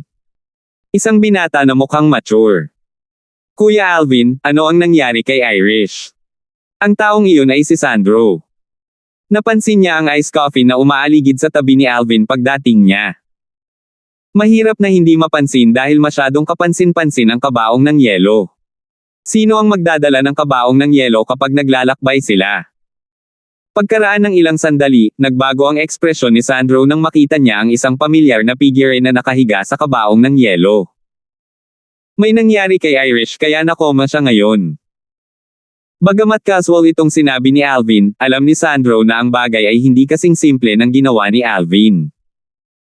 Gayunpaman, hindi na siya nagtanong pa dahil hindi na nagpaliwanag pa si Alvin.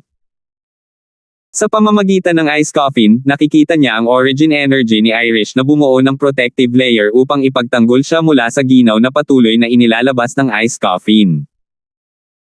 Ipinakita ng aktibong origin energy na malakas pa rin ang hininga ni Irish sa buhay. Kapatid na Alvin, dahil nakarating ka na sa ari-arian ng Zhang clan.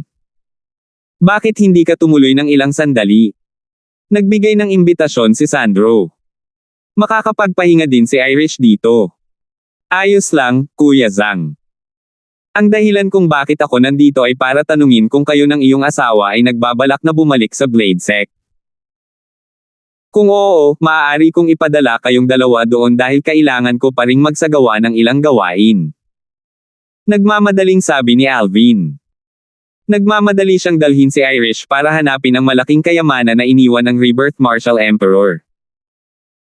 Kapag nakuha niya ang Royal Grade Resurrection Pill na iniwan ng Rebirth Martial Emperor, baka mapagaling niya ang kaluluwa ni Irish. Natural, ito ay isang posibilidad lamang. Ayon sa memorya ng Rebirth Martial Emperor, ang isang tao ay mangangailangan ng napakalaking halaga ng Royal Grade Resurrection Pills upang pagalingin ang isang nasugatan na kaluluwa.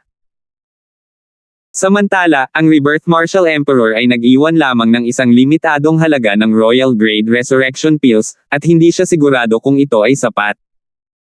Hindi mahalaga kay Alvin, gusto niya pa rin itong subukan.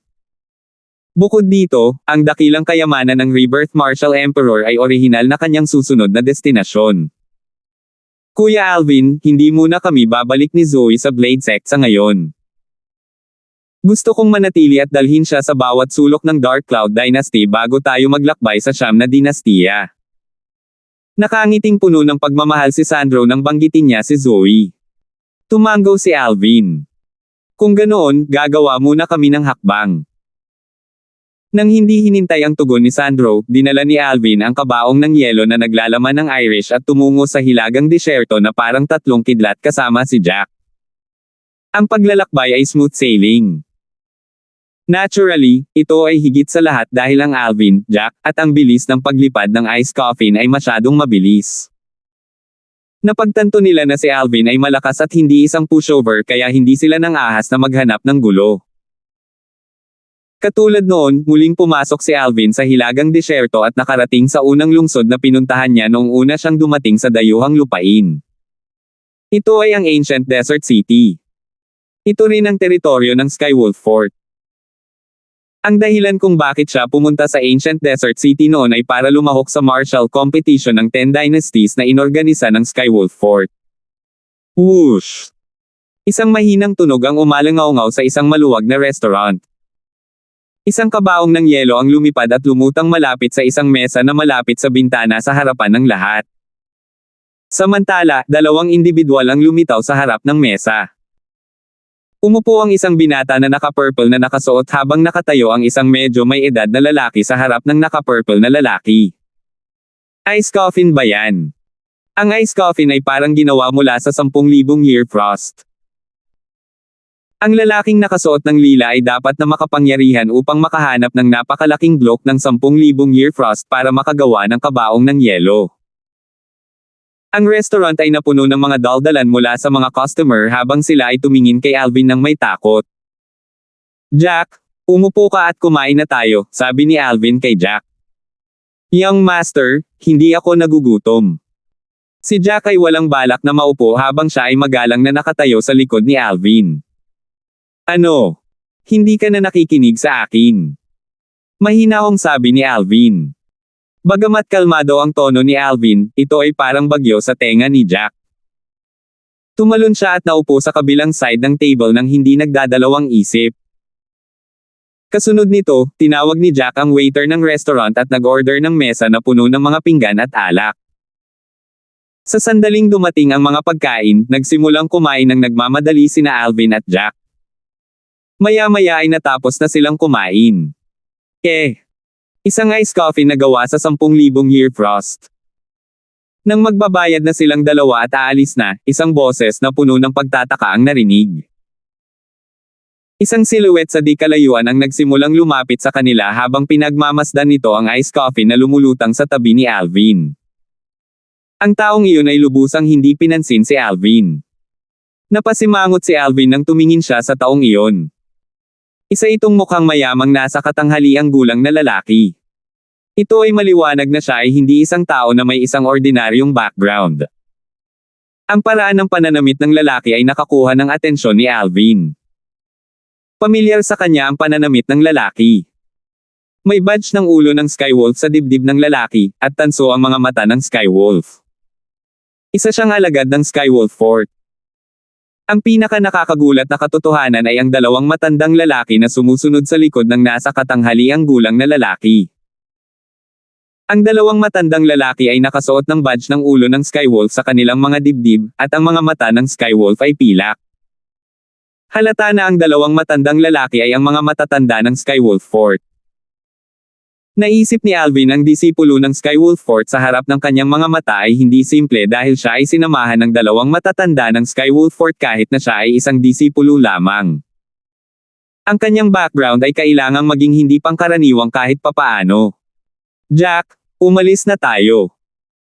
Si Alvin ay walang anumang intensyon na manatili sa kabila ng pambihirang background ng taong iyon. Nanguna siya at lumabas ng restaurant pagkatapos tawagan si Xiong Chen. Sinundan siya ng iced coffee kahit saan siya magpunta. Ang ganda. Nakita ng alagad ng Skywolf Fort ang babaeng nakasuot ng pulang damit na nakahiga sa kabaong ng yelo. Baka sa kanyang mukha ang malaswa at matako na ekspresyon nang makita niya ang magandang mukha ng pulang damit. Hindi na siya makapaghintay na gawin siyang pag-aari at alipin. Di nagtagal, napagtanto ng disipulo ng Skywolf Fort na ang iced coffee ay hinihila ni Alvin habang papalabas siya ng restaurant. Tahan na. Ang disipulo ng Skywolf Fort ay biglang lumipad palabas at hinaranggan ang daan ni Alvin. Malamig niyang sabi, "Brat, ibaba mo ang pinsan ko kung alam mo ang lugar mo. Kung hindi, mamamatay ka kaagad kapag nakalayo ka rito." Ang disipulo ng Skywolf Fort ay mukhang sigurado na si Alvin ay inagaw ang kanyang pinsan. Pinsan. Napangiti si Alvin nang marinig niya ang disipulo ng Skywolf Fort dahil alam niya kung ano ang sinusubukang gawin ng lalaki. Gayunpaman, hindi niya pinansin ang kanyang mga salita at malamig na sumagot, "Lumabas ka. Papatayin kita."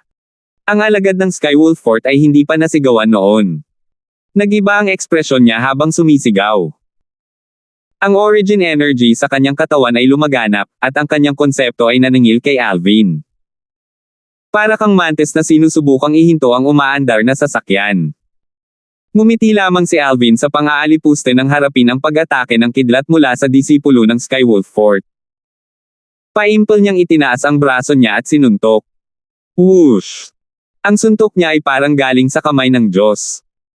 Para itong naging mabigat na martilyo ng dumapo ito sa ibabang tiyan ng disipulo ng Skywolf Fort bago pa man niya mahawakan ang damit ni Alvin. Bang! Isang malakas na kalabog ang tumunog habang lumipad mula sa suntok ang disipulo ng Skywolf Fort.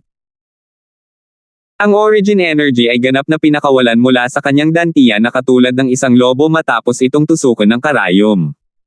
Bang! Ang disipulo ng Skywolf Fort ay nahulog ng husto sa lupa. Nakaramdam siya ng antok at ilang sandali lang ay nabalik ang kanyang pakiramdam. Namula ang kanyang mukha nang mapagtantong naputol ang kanyang dantian sa suntok ni Alvin. May galit sa kanyang mga mata habang nakatitig kay Alvin. How dare you sever my dantian? Napakalupit mo. Napakalupit. Malupit. Ngumisi si Alvin at hindi ito sineryoso. Kung hindi niya napigilan ang galit na nasa loob niya, ang disipulo ng Skywolf Fort ay namatay na sa halip na putulin lamang ang kanyang dantian. 10:52. So, ipinadala ni Alvin ang iced coffee na lumipad palabas ng restaurant. Nang isama ni Alvin si Jack upang abutin ang kabaong ng yelo, dalawang figure ang hamarang sa kanilang daan. Ang dalawang figure ay ang mga matatanda ng Skywolf Fort. Samantala, ang disipulo ng Skywolf Fort ay naghisteryosong sumisigaw sa dalawang elder ng Skywolf Fort. Patayin siya! Patayin! Ang mga mukha ng dalawang matatanda ng Skywolf Fort ay nagbago ng husto nang putulin ni Alvin ang disipulo ng Skywolf Fort na si Dantian. Alam nilang mahihirapan sila sa hindi pagprotekta sa alagad ng Skywolf Fort. Ang disipulo ng Skywolf Fort ay hindi isang ordinaryong tao. Parehong lumubog ang mukha nila nang marinig ang sigaw ng alagad ng Skywolf Fort. Pumapatay ang layuning lumabas sa kanilang mga mata. Nang walang ibang salita, ang kanilang origin energy ay lumundag sa kanilang mga katawan habang ang kanilang mga konsepto ay sumusunod sa likuran na parang anino. Sabay silang lumipad palabas at sinugod si Alvin. Boom! Boom! Parehong mga elder ng Skywolf Fort ay mga martial artist ng 4th level void transformation na nakaintindi ng 4th level void transformation concepts. Pinakilos nila ang kanilang heaven and earth phenomenon para umatake ng hindi gumagamit ng kahit anong spirit weapon. Ang mga palad ng dalawang matanda ay napuno ng origin energy habang humahampas ito kay Alvin. Parang tinakpan nito ang langit at lupa. Bawat isa sa kanila ay may libu-libong sinaunang may sungay na silwete sa itaas ng kanilang ulo habang sinisingil nila si Alvin sa isang kahangahangang paraan. Boom! Boom! Boom! Ang tunog ng pagsabog ng hangin ay umalangaw-ngaw sa hangin at nagdulot ng malakas na bugzo ng hangin na puminsala sa restaurant. Naglakas loob siyang sakta ng mga tao mula sa Skywolf Fort sa Ancient Desert City. Siguradong mamamatay ang binatang ito. Ang alagad ng Skywolf Fort na naputol si Dantian ay may dalawang matanda ng Skywolf Fort na sumusunod at nagpoprotekta sa kanya. Halatang hindi simple ang kanyang katayuan. Natatakot ako na wala siyang swerte. Sa kanyang edad, hindi siya katugma ng dalawang matatanda ng Skywolf Fort. Ang mga damit ng lahat ay nagliliyab dahil sa hangin. Ang ilang mga tao na may mababang cultivation base ay kinailangan pang duling ang kanilang mga mata. Karamihan sa kanila ay tumingin kay Alvin na may bakas ng awa sa kanilang mga mata. Gayunpaman, ang awa sa kanilang mga mata ay ganap na nawala sa susunod na sandali. Napalitan iyon ng pagkabigla at pagkamangha. Bang! Bang! Dalawang malalakas na pagsabog ang umalangaw-ngaw sa pandinig ng lahat. Kasunod nito, nakita nila ang nakaperpleklad youth na nakatagpo ang mga palad ng mga elder ng Skywolf Fort na naglalaman ng higit sa 1,000 mga sinaunang may sungay na dragon sa magkabilang palad nito. Tila napalitan ito ng dalawang kidlat. Ilang sandali pa, dama po ang magkabilang palad niya sa ibabang tiyan ng mga matatanda ng Skywolf Fort bago pa man siya maabot ng mga atake nila. Ang dantian ay matatagpuan din sa ibabang bahagi ng tiyan. Parehong lumipad ang mga matatanda ng Skywolf Fort na parang palaso na naiputok bago sila lumapag ng may malakas na bang. Masakit na gamulong-gulong ang mga ito habang pinagpawisan sila ng malamig. May origin energy. May origin energy. Ang lupit mo. Ang lupit mo. Narinig ng lahat ang halos hysterical na hiyawan mula sa dalawang matanda ng Skywolf Fort. Sinaktan din ba niya ang dalawang matandang dantian ng Skywolf Fort? Lahat ng tao sa restaurant ay natigilan. Pagkagaling nila sa pagkabigla, anit na namamanhid na lang sila sa ginaw. Ang kanilang tingin kay Alvin ay ganap na nagbago pagkatapos noon. Ang binatang iyon, na mukhang 25 taong gulang sa karamihan, ay nagtataglay ng sapat na lakas upang saktan ang mga dantian ng dalawang matatanda ng Skywolf Fort sa isang galaw lamang. Talagang nabigla sila. Pagkatapos ng pag-atake, walang pakialam na lumabas si Alvin sa restaurant. Ni hindi man lang niya sinulyapan ang dalawang matanda ng Skywolf Fort. Iniwasan siya ng mga nanunood sa restaurant at ginawaran siya ng paraan nang dumaan siya kasama si Jack na nakasunod sa kanya. Pagkaalis ni Alvin sa restaurant, dinala niya si Jack at ang iced coffee habang lumilipad sila palabas ng ancient desert city. Nawala sila sa langit sa isang kisap lang ng mata. So, di nagtagal pagkaalis ni Alvin, isang figure ang lumitaw sa pasukan ng restaurant at pumasok sa restaurant na parang kidlat. Anong nangyari? Ang taong dumating ay isang marangal na matanda. Malaki ang pagbabago ng mukha niya nang makitang nakahandusay sa sahig ang tatlong tao mula sa Skywolf Fort. Ito ang Vice Fort Master ng Skywolf Fort. Sa sandaling ito, nakita ng mga tao sa restaurant ang badge ng ulo ng Skywolf sa dibdib ng matanda.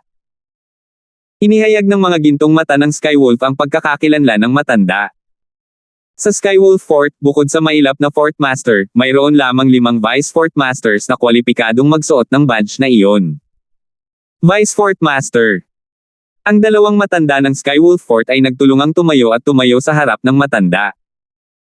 Nakayuko ang kanilang mga ulo sa kahihiyan. Ngumuso ang matanda at pinandilatan ng mata ang dalawang matanda ng Skywolf Fort bago siya humakbang para tulungang makatayo ang alagad ng Skywolf Fort. Jean, okay ka lang. Tito. Iganti mo ako. Iganti mo ako.